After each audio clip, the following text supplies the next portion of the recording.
Irmãos, só para também esclarecer, como eu espero que em meia hora seja possível, né? Se não for possível, eu já falei para algumas irmãs e irmãos aqui que esse assunto, em vários lugares que eu fui, eu compartilhei com alguns irmãos que pediram. Eu queria só dizer também que, assim como o Fábio colocou, lá na minha cidade, em Penápolis, eu também tenho o mesmo entendimento do irmão. Nós não impomos. Eu até falo para as irmãs, se eu fosse mulher, vocês iam me ver com véu toda hora que eu estivesse na reunião entre irmãos e irmãs. Mas não impõe, porque também entendo que é um assunto que deve haver iluminação do Senhor. E lá, entre as irmãs, embora toda vez que pergunto eu falo, mas só tem 4 irmãs no nosso meio que usam véu.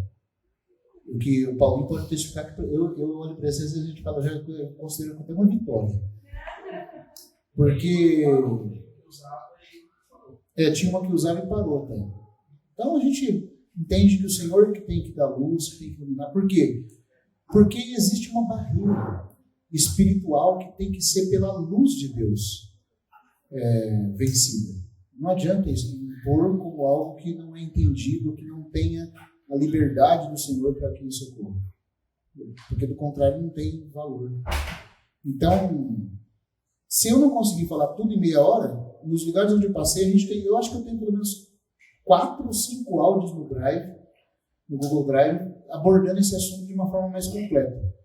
E aí daria para mandar para os irmãos pelo link, os irmãos podem baixar, podem ouvir, podem ficar à vontade. Também tem 2 mensagens do irmão Romeu Bornelli, chamado Governo de Deus na Igreja, onde ele expõe esse assunto com tanta profundidade e maravilha que eu recomendo aos irmãos que ouçam.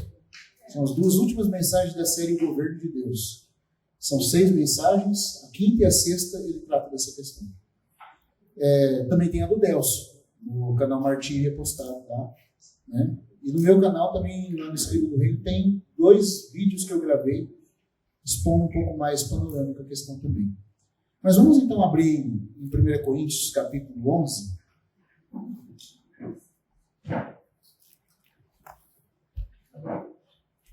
Onde Paulo fala sobre isso.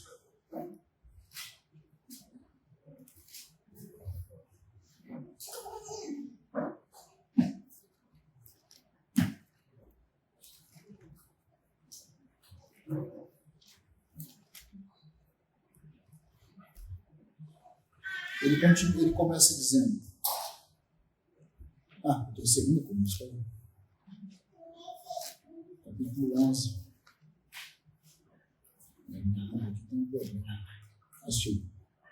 Sede meus imitadores, como também eu sou de Cristo.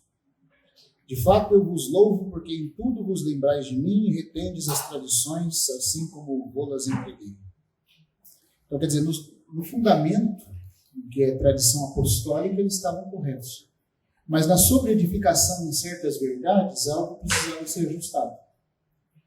Quero, entretanto, por isso, entretanto, embora vocês no fundamento, na tradição apostólica estão corretos, quero, entretanto, que saibais ser Cristo ou cabeça. Na Bíblia, irmãos, tem a diferença de Cristo ser a cabeça e o cabeça. A cabeça é quando está falando da união vital dele conosco como corpo. Ele está unido a nós no Espírito. E nós somos membros do seu corpo. E no corpo, no sentido de vida, não há diferença entre homem e mulher. No qual não pode haver mulher, nem homem, nem barba, nem grego, nem escravo, nem Cristo é tudo em todos. No corpo, no sentido de vida. Agora, Paulo não está tratando com questão de vida, ele está tratando com questão de governo. E de um mistério que Deus quer revelar nesse governo. Aí aqui tem distinção. Então, aqui não é Cristo a cabeça, é Cristo o cabeça. No sentido de algo de governo. De representação federativa, vamos colocar assim, de governo. Cristo ser o cabeça de todo homem, e o homem o cabeça da mulher, e Deus o cabeça de Cristo. Todo homem que ora ou profetiza tendo a cabeça coberta, desonra a sua própria cabeça. Toda mulher, porém, que ora ou profetiza com a cabeça sem véu, desonra a sua própria cabeça, porque é como se a tivesse rapada. Porém, se a mulher não usa véu, nesse caso, que raspe o cabelo. Mas se lhe é vergonhoso tosquear-se ou rapar-se, cumpre-lhe usar véu. Porque, na verdade, o homem não deve cobrir a cabeça por ser ele imagem e glória de Deus, mas a mulher é glória do homem. Vamos parar um pouquinho por aqui, nesse texto, e depois a gente vai continuando. Por que Paulo coloca essa questão? E eu quero primeiro falar de algumas coisas que não são a interpretação correta. Principalmente entre os protestantes e os reformados, a interpretação que se tem aqui é que Paulo está falando do véu por causa de uma situação histórica de Corinto, da cidade de Corinto. A situação histórica é a seguinte: havia o templo da deusa Afrodite com as prostitutas cultuais. Cerca de, pelo menos, 2.000 mulheres se prostituíam por dia no templo. E os maridos das mulheres de Corinto levavam suas esposas para essa prática, como uma honra à deusa Afrodite. Corinto era uma cidade promíscua, porque era uma cidade portuária, e os marinheiros e pessoas que paravam ali com uma coisa dessa acontecendo na cidade, você imagina o que acontecia. Se você quisesse ofender uma pessoa de ser promíscua, de ser perversa sexualmente, você dizia: essa aí vem de Corinto. Era um ditado que tinha na época. Era praticamente igual uma Sodoma. E o que acontecia? As prostitutas, elas eram carecas, ou elas tosqueavam a cabeça por causa do ato sagrado da prostituição. Os cristãos da linha da reforma calvinista explicam que Paulo está dizendo para a mulher usar o véu para não ser confundido com a prostituta. E que isso era uma coisa que só acontecia em Corinto, e por isso que nem Paulo nem repete isso nas outras epístolas. E que, portanto, isso é uma coisa histórica, ficou para trás, não devemos nos preocupar com isso. Cultural. Mas tem coisa que não fecha com essa explicação. A principal de todas, eu vou direto ao ponto por causa do tempo. O que tem a ver os anjos com a situação histórica de Corinto? Porque quando Paulo fala da mulher colocar o véu, ele fala, ele deve trazer véu sobre a cabeça por causa dos anjos. Paulo não menciona em nenhum momento que elas têm que usar véu porque estão carecas para não serem confundidas com as prostitutas. E a explicação também é a seguinte, é que como Paulo pregou o evangelho para muitas pessoas dentro de Corinto e mulheres que tinham essa prática, ao elas se converterem, o cabelo não tinha crescido, mas ao elas andarem na rua careca, podiam ser confundidas com prostitutas. Então Paulo fala, põe o véu. Põe o véu para não ser confundido com uma prostituta. Ué, irmão, mas ele está falando que ela tem que usar o véu quando ora. Quando está na reunião da igreja, não quando está na rua. Você percebeu? E na reunião da igreja é um ambiente fechado entre os irmãos, que sabem que ela é convertida. Que sentido tem ela pôr o véu para não ser convertida prostituta entre os irmãos? Outra coisa, que relação tem os anjos com isso? Então, a interpretação, não estou dizendo que as prostitutas não faziam isso, mas não é por causa disso que Paulo está falando. Outro ponto, o fato de Paulo não mencionar isso nas outras cartas, nós vamos ver aqui no finalzinho desse trecho, é porque Paulo dizia que só os coríntios é que tinham dificuldade com isso. Não era costume das outras igrejas de Deus ter um problema que Corinto tinha. Então é só para Corinto que Paulo vai falar. Se as outras igrejas não têm esse problema, para que Paulo vai repetir nas outras cartas? Né? Então ele deixa bem claro por que ele está falando na carta aos Coríntios. Agora vamos falar sobre essa questão. Irmãos, isso não é uma questão de maior ou menor honra entre o homem e a mulher. A honra é a mesma, porque a honra tem a ver com a dignidade do homem. Eu falo o homem aqui, a espécie humana, por ser ele criado por Deus. A honra do homem e da mulher é a mesma. O que é distinto aqui é a posição no governo por causa do mistério que Deus quer representar neste governo e que afeta o mundo angelical. E eu vou um pouquinho mais longe com a permissão do Senhor e que Ele nos dê graça para entender isso. Esse é o motivo de Satanás se esforçar para não permitir que as irmãs entendam isso. E que os irmãos não compreendam para poder ensinar de forma correta. Porque isso afeta o mundo angelical. O que Paulo está dizendo aqui quando ele coloca a questão do encabeçamento e uma questão de governo? Aí ele começa no 4. Todo homem que ora ou profetiza, então quando que a mulher tem que pôr véu? Na reunião da igreja, onde ela ora ou profetiza. É um assunto de governo. Ela está tocando o trono de Deus. Quando ela está só entre as irmãs, isso não é uma exigência. Mas quando ela está na reunião, por que Paulo, depois complementando o que ele fala aqui no capítulo 14, ele fala que a mulher deve ficar calada e aprender em silêncio. Mas o calado em silêncio não quer dizer que ela não pode fazer nada, nem orar. Porque aqui está dizendo que a mulher ora e profetiza. Então, tem assembleias que são mais rígidas que falam que a mulher não pode fazer nada na reunião da igreja. Fala, mas ela fica muda. Mas aqui por que ela ora e profetiza, meu Deus? E outra, lembre-se que Maria estava entre os que lá em Pentecostes, quando o Espírito Santo desceu, e diz que todos ficaram cheios do Espírito Santo e falavam em outras línguas. Você acredita que Maria também não falou? Então, que base tem para essas assembleias mais rígidas dizer que a mulher não pode falar nada? Quando Paulo fala que a mulher não pode falar, em Timóteo se explica que é falar com autoridade de ensino, estabelecendo doutrina. Isso não é dado à mulher fazer. Mas ela pode falar, pode orar, pode profetizar, pode evangelizar. Inclusive, quem que o Senhor escolheu para anunciar a sua ressurreição? Maria Madalena. Oi? Também, quem que o Senhor mandou ir contar, né? A mulher saiu, jogou o canto, saiu correndo, e uma cidade toda veio ouvir o Senhor por conta disso. O Salmo 68 já profetizava: o Senhor deu a palavra, grande é a multidão das mulheres que espalha as boas novas. E vamos lá, irmãos. Aqui eu vou dizer uma coisa que é para a glória das irmãs. As irmãs estavam em maior número ao redor da cruz.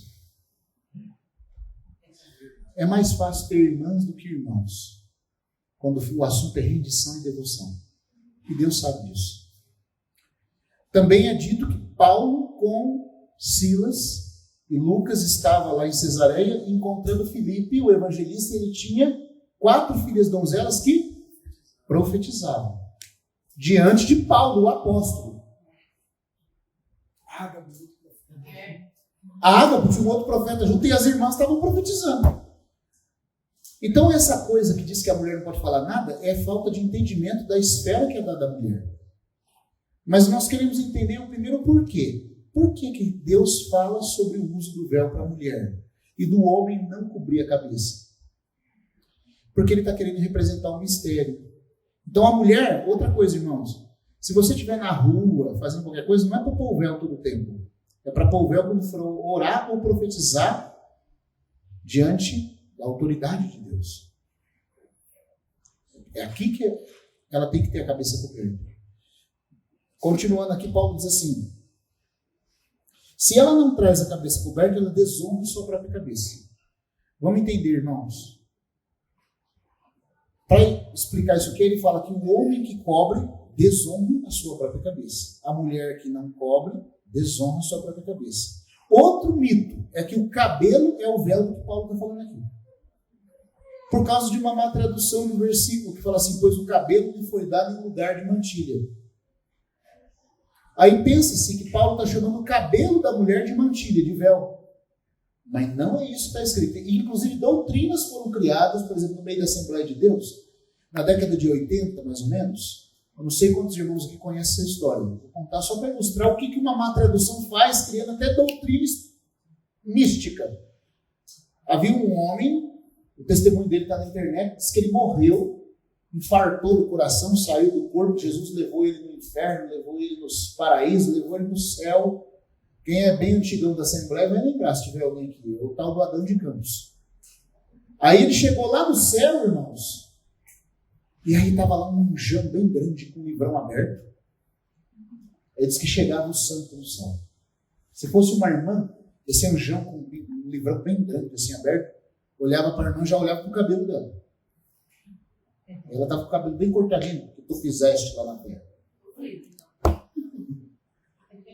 Aí a irmã, eu busquei. O que mais tu fizeste lá na terra? Já engrossava a voz. Eu me arrependi. Então entra. Você cortou o cabelo, necessário. Então entra, porque agora você vai ver o seu véu transformado em ouro aqui no céu. Aí chamava um outro anjo chamado Anjo das Gavetas de Ouro. Aí o anjo puxava a gaveta e estava o cabelo da irmã transformado em ouro lá no céu. Ela entrava correndo para abraçar Jesus. Aí chegava uma outra irmã. O anjo, o que tu fizeste lá na terra? Eu busquei. O que mais tu fizeste? Eu não me arrependi. Chamava um outro anjo. Aí deitava a irmã no chão, amarrava ela igual um cabrito. Com pé e mão, tudo amarra pé e mão. Aí catava a irmã e jogava ela lá de cima. E ela caía, agonizando, e viu um demônio, parecendo um gárgula voando, e já catava ela no ar igual um falcão catando a presa e descia com ela para o inferno. E ficava o cabelo dela transformado em ouro lá no céu. A irmã mesmo vai para o inferno. Né?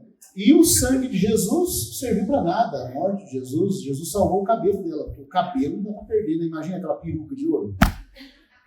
A própria irmã mesmo pode perecer. Aí a irmã ainda está fazendo entrevista, ainda para dar uma de... assim, para puxar um pouquinho.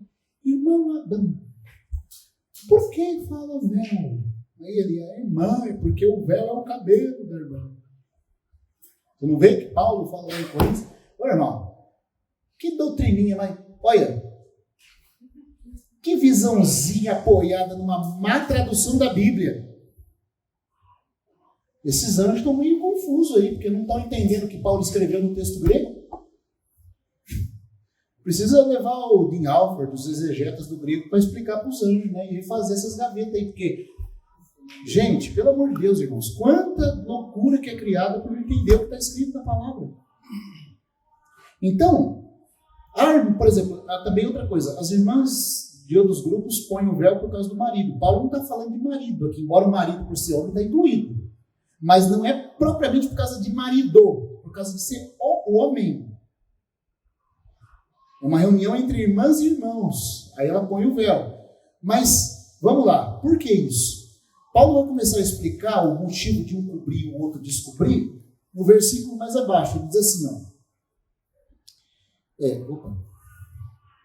capítulo 11, versículo 6. Portanto,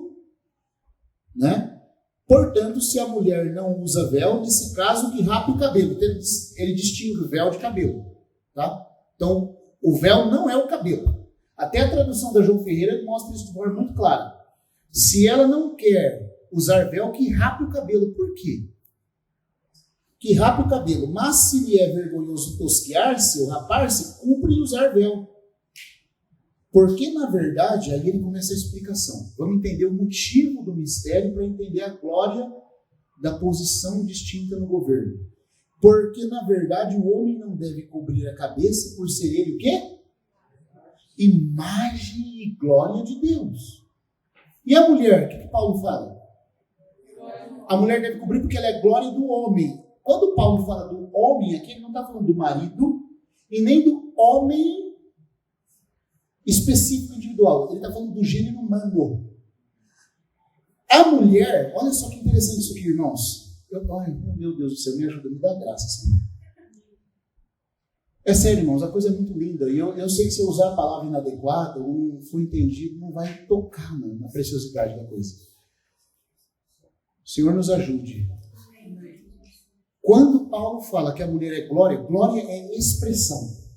Entenda-se isso. Glória é aquilo que expressa a formosura. O homem expressa no seu ser a glória de Deus. Certo? Então ele é feito para representar Deus em Cristo. A mulher tem o privilégio, porque é um privilégio, de representar a humanidade. Quando Paulo fala homem, aqui é como Gênesis 1:26 fala, criou, pois Deus o homem, a sua imagem e semelhança, homem e mulher os criou, mas é o homem espécie. Quem que a mulher está representando? A humanidade. O homem está representando quem? Deus em Cristo. Agora vamos lá, irmãos e irmãs. Se a mulher tem que estar escondida e ela está representando a humanidade, o que ela está querendo dizer com isso? Que a humanidade tem que estar escondida e protegida em Cristo.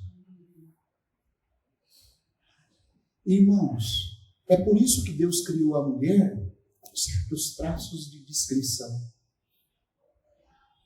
Uma mulher que tem as graças femininas, bíblica, é a mulher que é discreta, como diz Pedro. Que não usa cabelo frisado, que não chama atenção para si, porque é próprio. Paulo vai até dizer no texto, vocês irmãos lembram que a gente vai ler aqui, Paulo falando que a natureza ensina a mulher que é próprio para ela se cobrir, ou seja, ser discreta.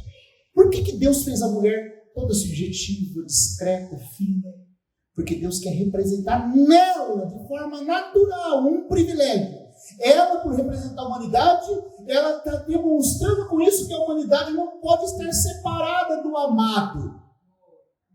Não pode estar aparecendo fora de Cristo. Agora, irmãos, é glória ou é vergonha a humanidade estar escondida em Cristo? Existe alguma coisa mais gloriosa do que ser protegida, cuidada e escondida em Cristo? Isso é glória ou é vergonha?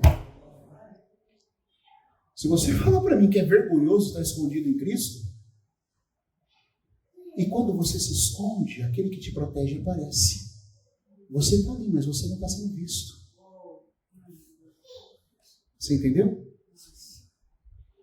Por isso, Paulo vai dizer que de forma natural o cabelo lhe foi dado como cobertura. De forma natural. Não é que ele é a cobertura.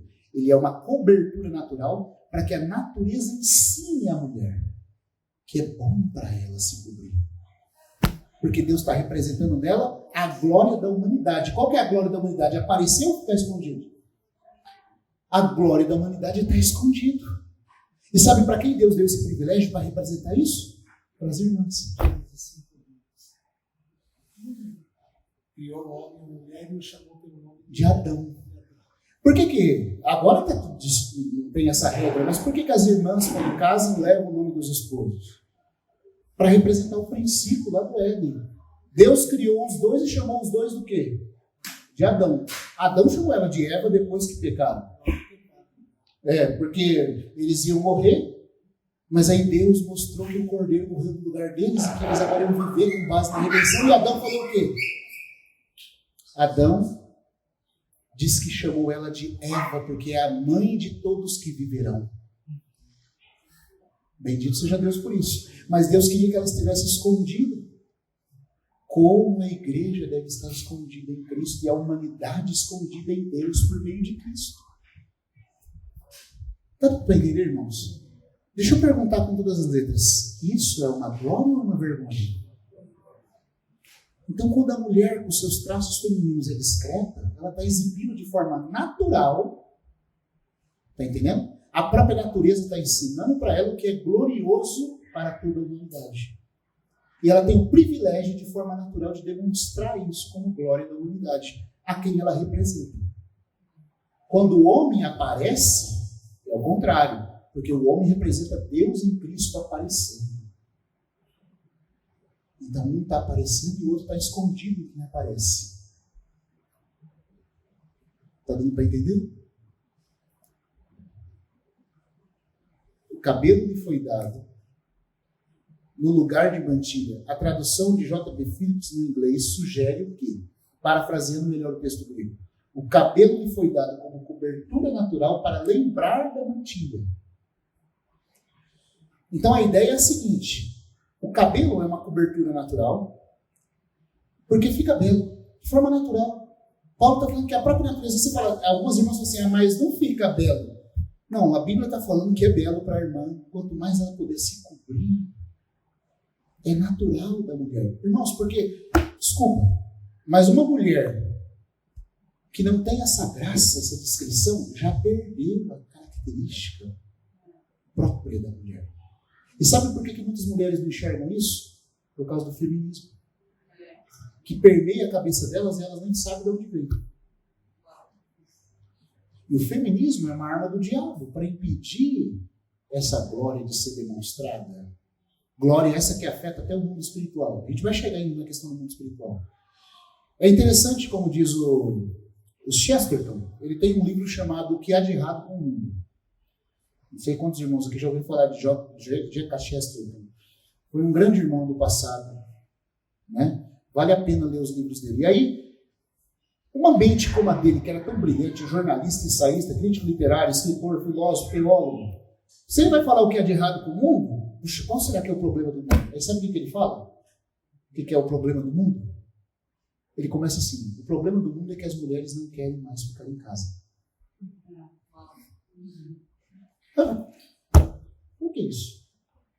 Olha, irmãos, aonde ele vai levar a coisa? Ele diz assim: porque as mulheres, quando aceitaram a mentira do que ia ainda se tornar o feminismo, que não existia no Chester, mas ele estava prevendo, ele foi chamado de profeta visionário do bom senso, que a coisa ia descambar nisso. Ele fala assim: quando elas aceitam ser colocadas para trabalhar e assumir o papel que é do homem, de aparecer, de ter que lidar com as lidas da vida,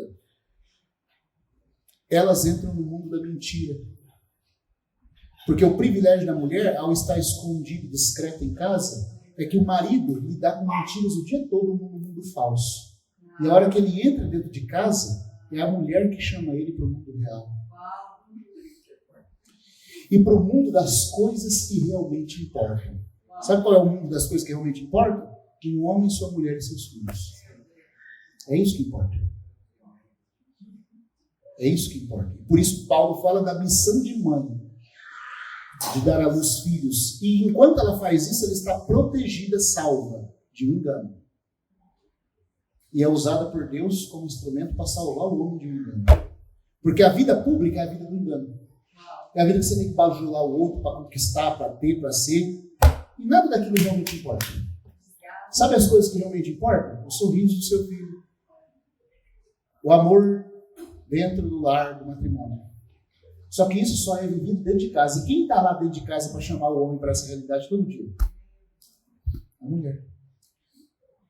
E para cuidar dos filhos, com a sua missão de mãe? A mulher. Aí o feminismo faz o que com as mulheres? Isso é uma inferioridade. Se você aceitar isso, você está sendo rebaixada. Aí ela briga com o homem para exigir seus direitos de trabalhar numa fábrica empregada de outro homem. Então aí fica sendo que o problema não é ela submeter o homem, porque depois ela vai ter que trabalhar numa fábrica com algum patrão. O patrão não tem problema, o problema é o marido. O problema é ela ter a sua missão de mãe e preservar o aspecto de interioridade e discrição. Está dando para entender, irmãos? E a hora que ela faz isso, o que ocorre? O filho fica com quem? O papai estável. E a hora que ele cai na mão do papai estável, o papai estável vai tornar ele tudo, menos filho daquela família. Doutrinando com tudo que você pensar que é capaz, o Estado, de fazer com o seu filho. Destruindo a base da família e a base do mistério que a mulher deve representar. Ô irmãos, onde foi que a gente perdeu o fio da meada? Porque a mulher, ela é a glória da humanidade. Esse é o mistério que ela representa. E a glória da humanidade está escondida. Você está entendendo? O homem é glória de Deus e a glória de Deus é sem exibir. Então, por isso o homem não cobre a cabeça para dizer que Cristo, o seu cabeça, sempre aparece e sempre tem o céu aberto diante de Deus. Quando Jesus saiu da água no batismo, o que aconteceu? Os céus se abriram para ele. Ele tem sempre o céu aberto em si mesmo. Mas a humanidade não tem céu aberto em si mesma. Por isso a mulher que foi criada para representar a humanidade é criada com traços naturais de distinção. Para que de forma natural seja imprimido nela o desejo de Deus da honra que ela carrega de ensinar a todos que nós devemos nos esconder e que só Cristo deve aparecer. E quando ela faz isso, ela mexe com o mundo dos anjos. Outro privilégio que ela tem. Por que ela mexe com o mundo dos anjos? Vamos ver se alguma irmã pode chutar e falar para mim. Isso é criança, a gente não vale. A irmã não vale. Ensinou para nós.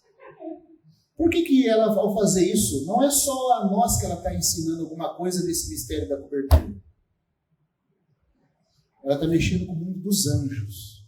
Por quê? Os anjos já cobrem. Os serafins estão cobrindo a face, mas os anjos, muitos anjos não. Aonde começou o problema de querer aparecer? Aonde alguém tentou pôr a cabeça para fora? E ser cabeça? Entre os anjos. Satanás, o querubim, seduziu 1/3 dos anjos para terem o céu aberto em si mesmos. Terem aceitação baseada em si mesmos. Que história é essa de se submeter a Deus? A filosofia satânica é a filosofia do diabo de Milton no Paraíso Perdido. É melhor reinar, nem que for no inferno, do que ter que servir, nem que for no céu.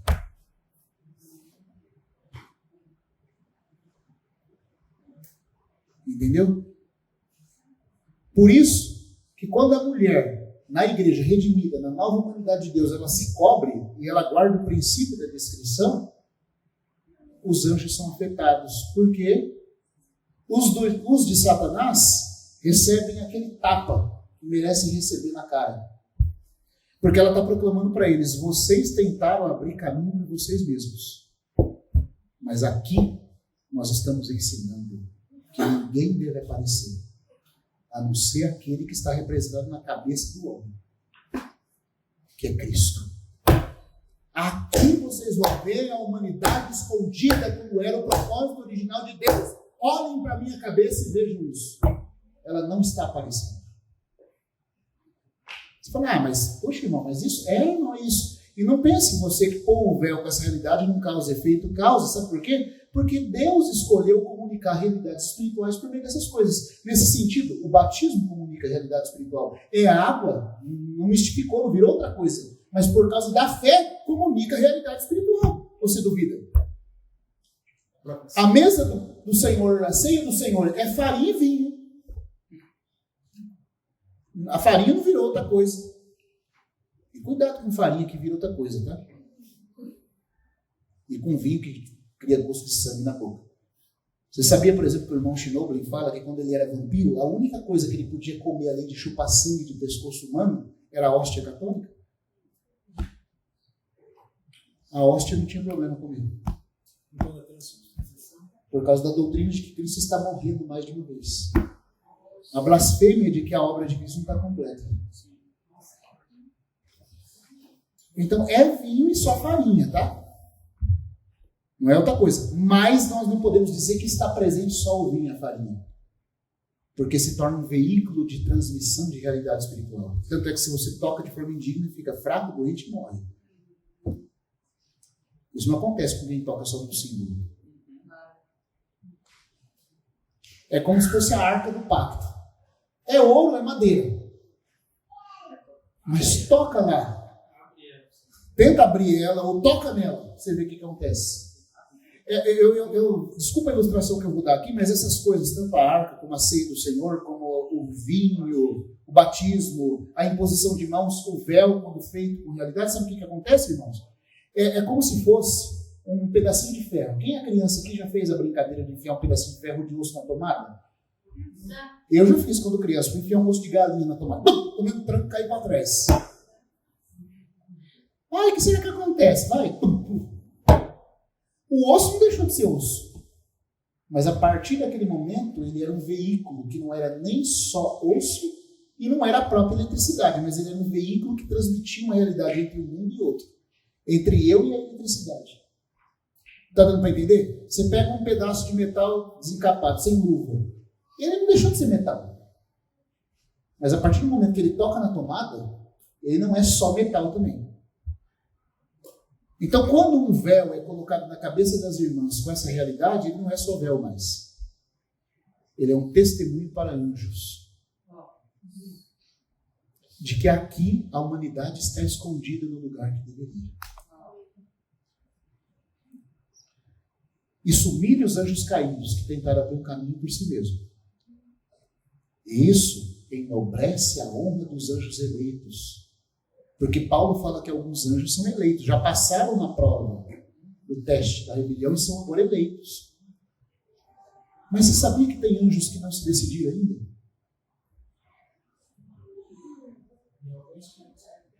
E que ainda tem alguns que vão se arrepender da sua não decisão? Vamos ver um versículo em Jó. Daniel, você falou uma coisa para mim. Peguei um pedacinho só. Você estava explicando sobre isso. Quando já havia mulheres atormentadas. Assim, nós vamos chegar nesse ponto, porque assim, porque eu estava falando do tamanho do véu, né? Porque tem mas qual que é o tamanho? A Bíblia não fala de tamanho. Ela dá ênfase só na cobertura. Tanto é que também o irmão Shinoble, vale a pena ler os livros dele, tá? Ele é um irmão assim, bastante curioso com as experiências e noções que ele tem na palavra. Ele conta de algumas irmãs que ele visitou que tinham visitas de demônios no leito de dormir para ter relação com elas. Sabe o que ele falava? Como é que está a sua prática do véu? Se a hora que a irmã colocar um paninho na cabeça, tá bom. Porque não, duas coisas. Se o véu serve para testemunhar que ela está debaixo do governo, serve para testemunhar que ela está debaixo de proteção. Certo? É um testemunho maior da proteção que ela se põe ao representar a proteção que a humanidade deve ter em Cristo. Por que os anjos caídos viram que as mulheres dos filhos de Adão eram boas? Porque é assim que é a melhor tradução. Porque de acordo com a história de Gênesis 4, Naamá, a filha de Caim, foi a primeira prostituta e a sedutora das mulheres a se rebelarem contra o governo.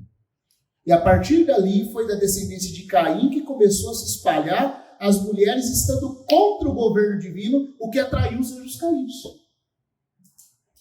Então, irmãos, olha, tanta coisa. Nós vamos em Jó. Peraí, deixa eu só falar mais uma coisa. Jesus falou assim, o que aconteceu nos dias de Noé voltará a acontecer nos dias da vida do Filho do Homem. O que aconteceu nos dias de Noé? De mais inusitado. Os anjos possuíram as mulheres e geraram uma raça híbrida nos filhos. Isso vai voltar a acontecer nos dias da vida do Filho do Homem. Só que para esses anjos descerem lá, uma descobertura em relação ao governo teria que acontecer entre as mulheres. Você acha que é à toa que desde que Madame Blavatsky fundou a teosofia, o feminismo também começou a levar as mulheres a fora do governo? Você sabia que, por exemplo, eu fiquei sabendo de um dado que uma pessoa deu, que há 200 anos atrás era costume das mulheres sempre estarem cobertas, principalmente nos rituais religiosos. Pergunta para sua avó como é que era a prática. Minha avó católica usava Jesus. Você vê? Hoje as mulheres não usam, a gente acha até meio estranho, mas era comum, irmãos. Foi a partir de uns 200 anos atrás que começou a ideia disso aí ser tirado. Só que há 200 anos atrás, mais ou menos, né, um pouquinho, até antes, 160, né, foi quando a Madame Blavatsky surgiu com a teosofia e os germes do feminismo começaram a proliferar dentro do ocultismo primeiro. Depois se alastraram com bases políticas, com bases de engenharia social e se tornaram os elementos que permeiam a sociedade hoje. Começou no campo espiritual. Começou no campo espiritual. Por quê? Porque foi a descobertura, o desgoverno das mulheres que deu base para os anjos e para os espíritos e os homens se enamorarem dos espíritos. É também essa mesma coisa que abre porta agora para que, de novo, o espiritualismo e o enamoramento pelo ocultismo se torne exacerbado. A serpente tentou o homem no Éden pela mulher. Foi pela descobertura do governo entre as mulheres em Gênesis 6 que os anjos entraram em contato com a humanidade de novo. E é assim também próximo aos dias de Noé. O irmão Gino fala numa das mensagens dele que ele teve que visitar casos de irmãs que, extremamente rebeldes contra a igreja, contra o governo da igreja, contra o princípio de qualquer coisa, elas começaram a ser visitadas por incubos. Incubos. Demônios que vêm ter relação sexual com mulheres.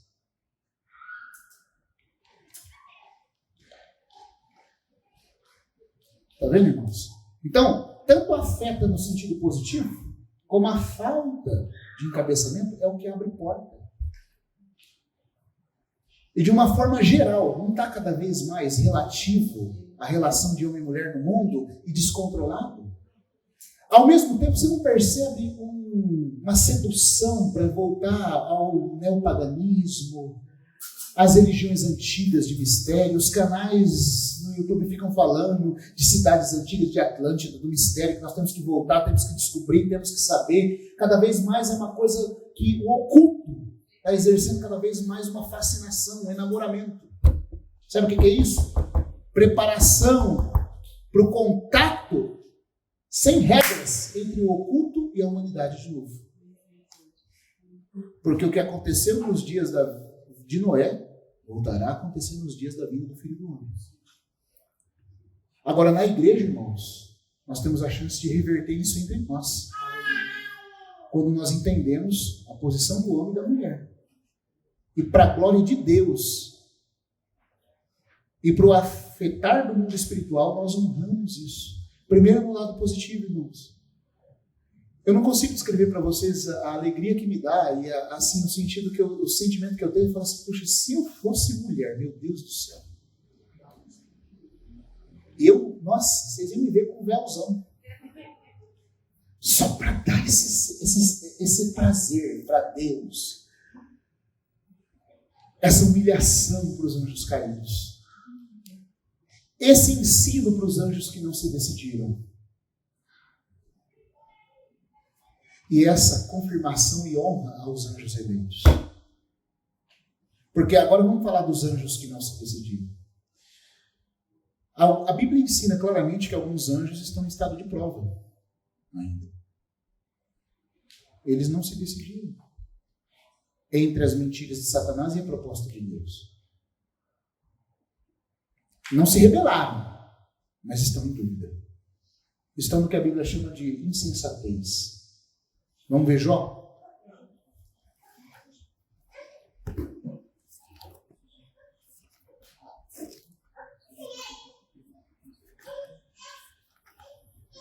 Jó, eu creio que capítulo 4.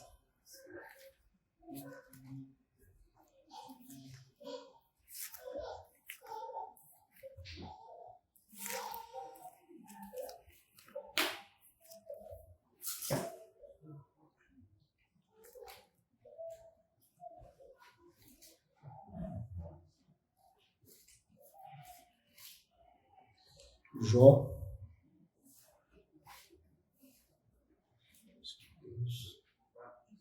Acho que eu... Isso, meu irmão. Isso mesmo.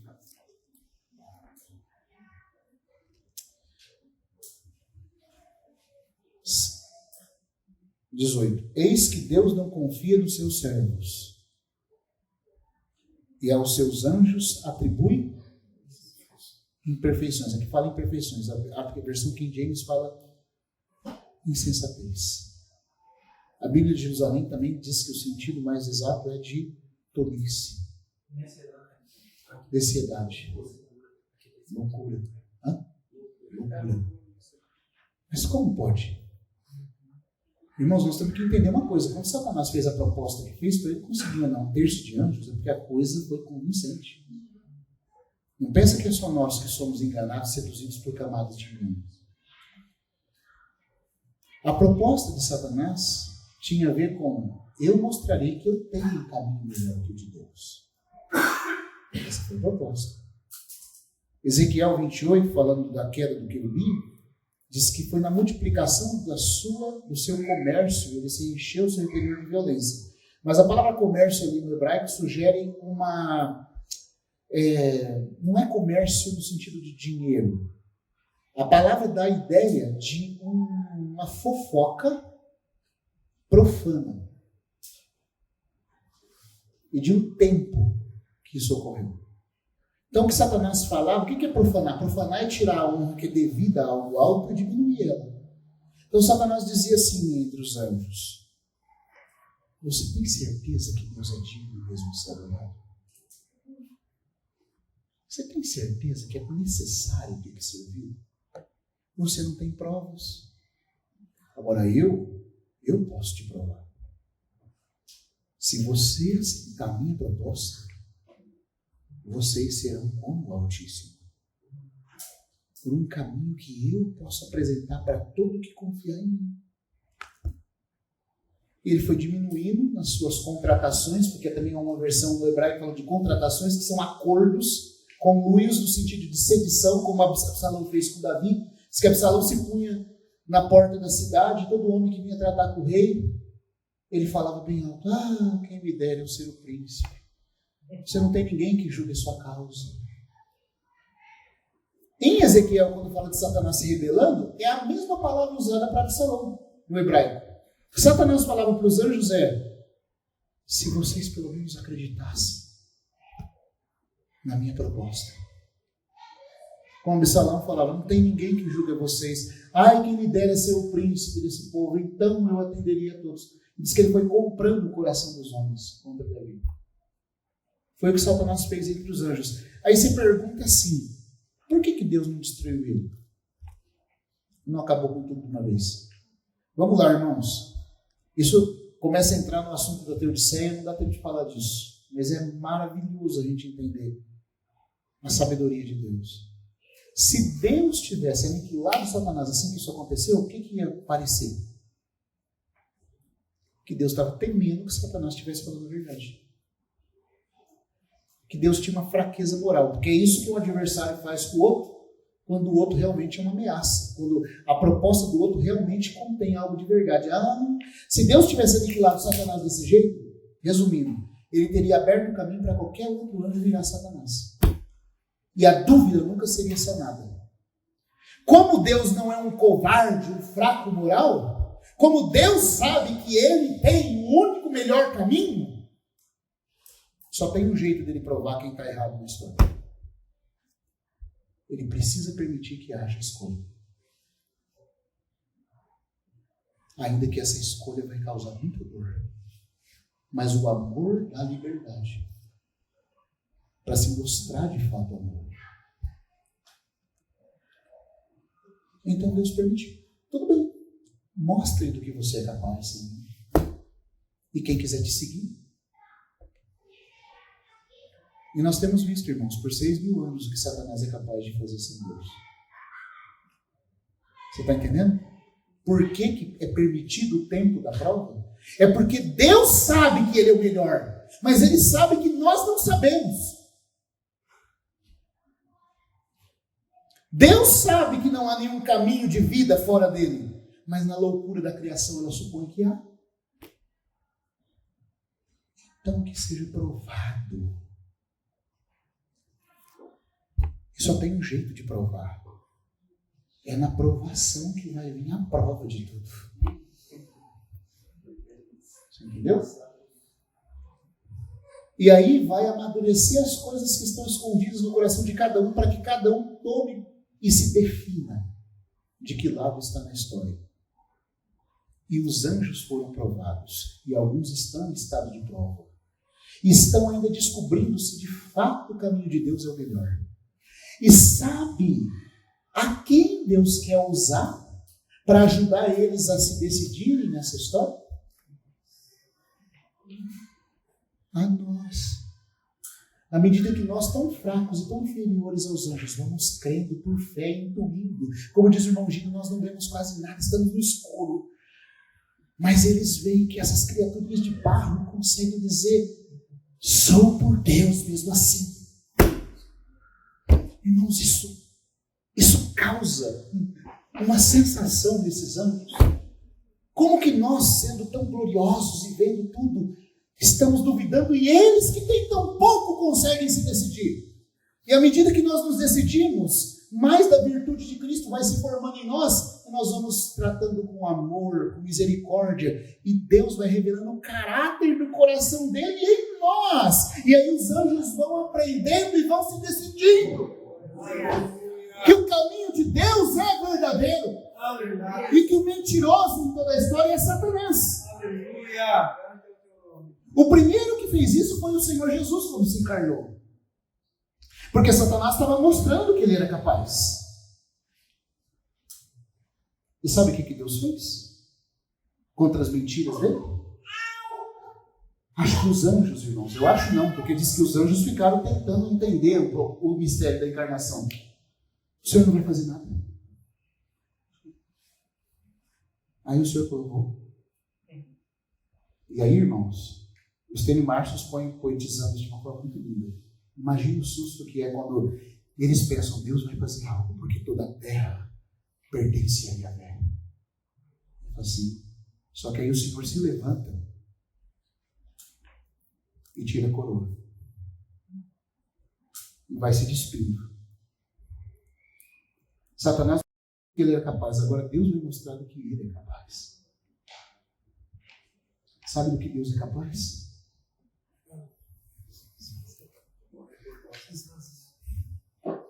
A hora que Cristo fez isso, irmãos, a gente sempre pensa no ponto do Senhor Jesus vindo primeiro para salvar a gente do pecado, mas não foi primeiro para tratar do pecado que ele veio.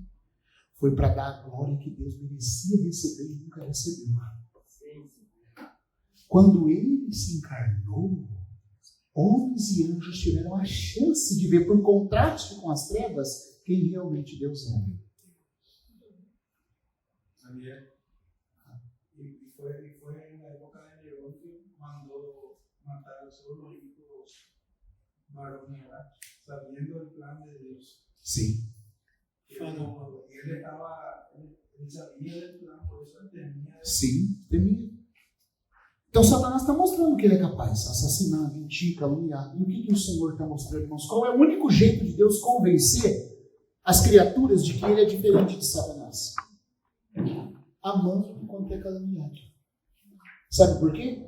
Porque isso vai provar que ele é inocente na história. E vai se cumprir o que está na profecia. Sem causa me odiaram. Porque por Deus ser a glória mais excelente do que existe, é necessário que ele seja vindicado. Ele merece ser vindicado. Ou não merece? Ele merece ser reconhecido como justo. E uma das coisas mais impressionantes que eu vejo é um versículo que está pequenininho lá no Salmo 51 que fala: pequei, logo se me julgares, serás tido por justo no teu julgamento. Presta atenção, não é que Davi vai ser tido por justo. Ele está dizendo que ao Deus executar a justiça, as criaturas vão reconhecer a justiça de Deus. Deus está buscando, irmãos, ser inocentado em nossos corações, ao permitir a prova.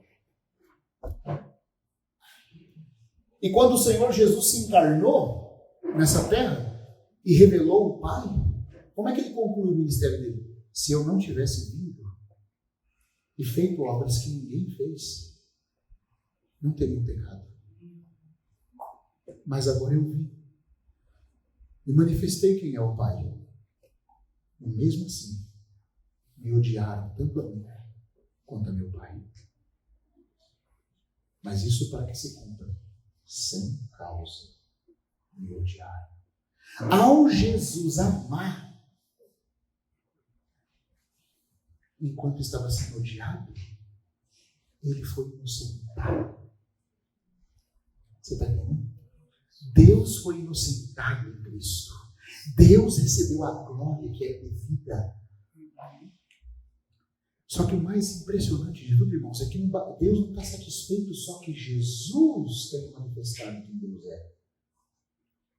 E os anjos aprenderam muito através do caráter do Cristo encarnado. Começaram a entender que Deus tinha razão. Agora, a vida de Jesus está se manifestando em nós. E à medida que Cristo vai se formando em nós, os anjos vão entender que Deus está com a razão.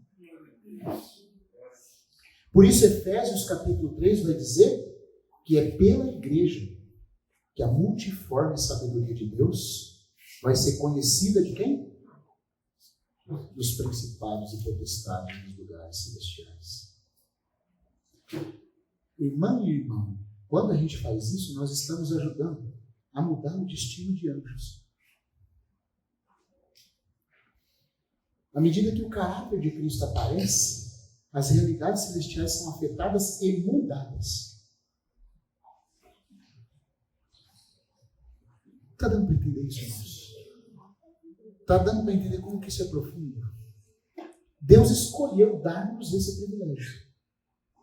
Então, primeiro nós os ensinamos, só depois nós os julgamos.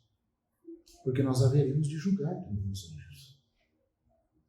Baseado no fato de eles terem sido ensinados e da decisão que vão tomar em relação a esse ensino, é que depois haveremos de julgá-los. Porque a justiça se vindica no caminho do amor. Primeiro o amor dá a chance a todos, para só depois então julgar. Irmãos e irmãs, quando a gente faz isso por causa dos anjos, eles aprendem a sabedoria de Deus. Os que ainda têm que aprender. Os que estão definidos em rebelião são envergonhados. É por isso que o véu não tem a ver com prostituta, aliás, com prostituição. O véu não tem a ver aqui com contexto histórico de prostituta. É uma questão de realidade espiritual. É uma questão do santo privilégio dado ao irmão e à irmã. Ao apresentar para o universo angélico o governo de Deus. E a excelência de Deus. Os anjos vão ver quão bom é estar escondido. A hora que eles veem as irmãs escondidas. E o amor e a paz reinam entre nós. Os anjos vão ver como é bom Cristo aparecer. Quando o varão aparece.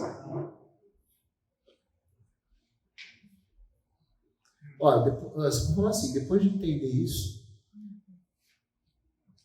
eu falo de mim, tá? Eu não cubro a cabeça por nada na hora da reunião.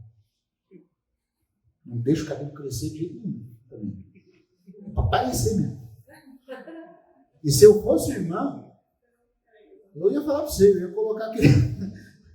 Brincadeira, tá, irmão? Não precisa chegar a esse extremo, não. Mas eu ia falar assim, eu vou colocar aquela túnica das muçulmanas, né? Eu vou me cobrir inteiro, não vai aparecer nem cabelo, nem cara, nem olho direito. Nossa, que é um privilégio. É um privilégio. Ou não é? Agora a gente entende, então, aqui no 11, versículo 7. Porque, na verdade, o homem não deve cobrir a cabeça por ser imagem e glória de Deus. A glória de Deus é a melhor coisa para ser mostrada, para aparecer.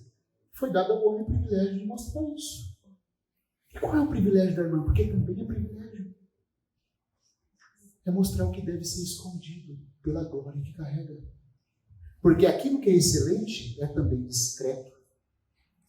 E o que é discreto por ser excelente não deve ser exibido a todos. Você fica exibindo uma joia para qualquer um? Há coisas que são gloriosas de esconder e há coisas que são gloriosas de se mostrar. Isaías capítulo 4 fala que, por isso também o mistério disso no casamento, do Messias com o seu povo. Vamos lá em Isaías 4? Prometo que eu concluo agora com essa parte, tá?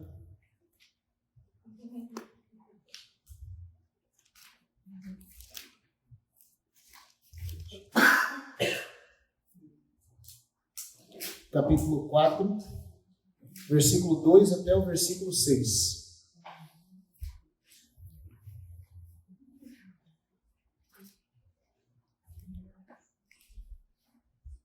Naquele dia o renovo do Senhor, o renovo de Yahvé será de beleza e de glória.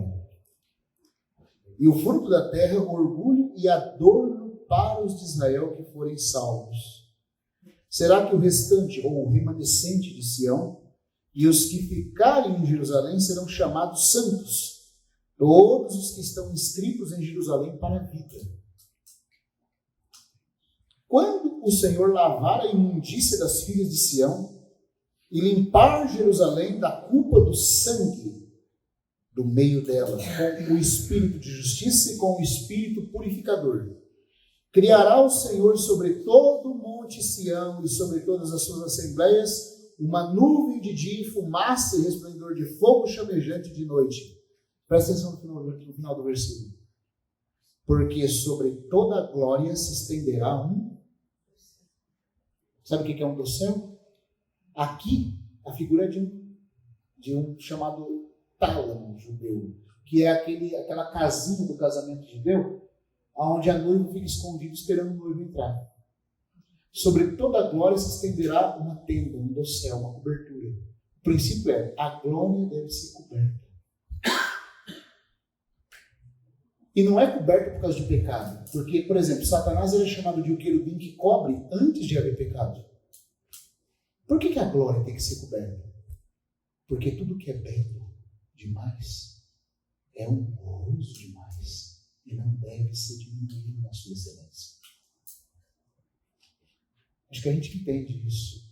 Tudo que é muito precioso, você não fica exibindo de qualquer forma. Você exibe só para aquilo que é compensante com tal excelência.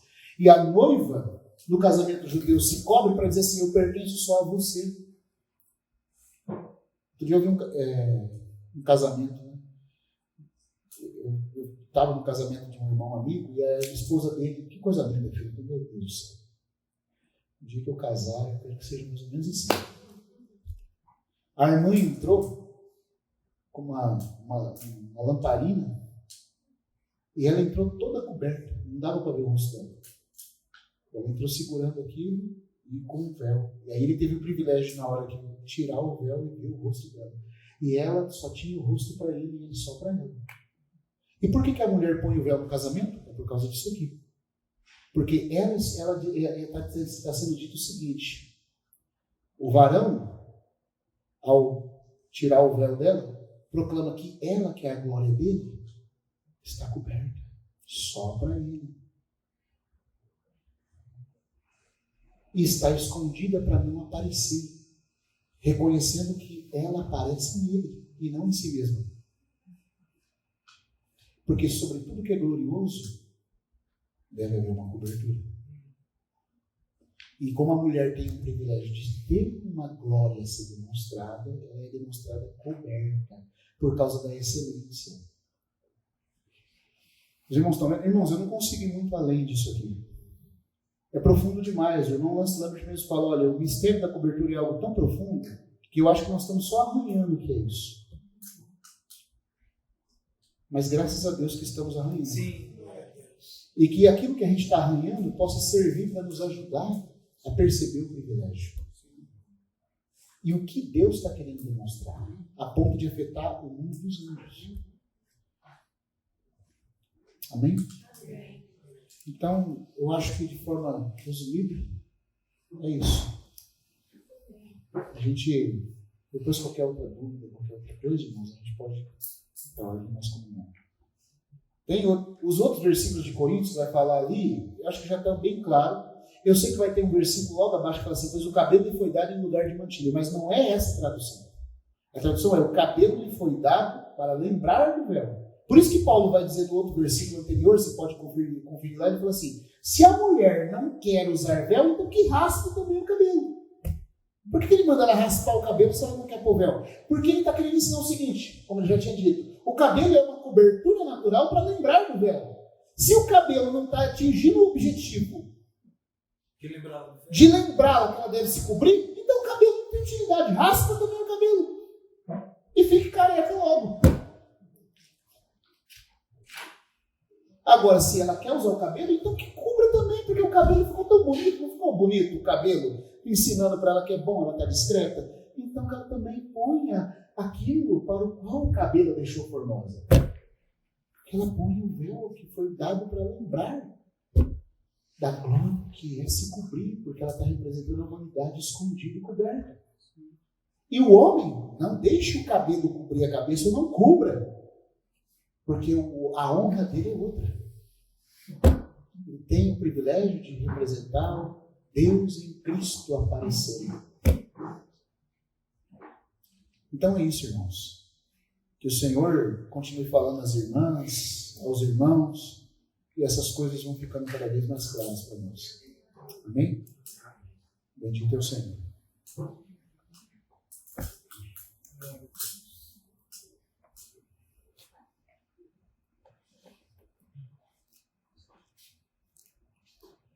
Pai, nós te agradecemos profundamente por esse tempo que tivemos. Amém, Senhor. Tempo em que a tua palavra, Senhor Deus, foi exposta ante os nossos olhos. Amém. Como foi orado, os irmãos oraram, Samuel orou, a tua palavra, sim, Senhor Deus, como essa espada afiada veio de fato, Senhor Deus, separar a alma do espírito, mas também ferir de morte essa vida da alma, como foi orado hoje, a fim de que a verdadeira vida, Senhor Deus, possa ser alcançada, ganha. Amém.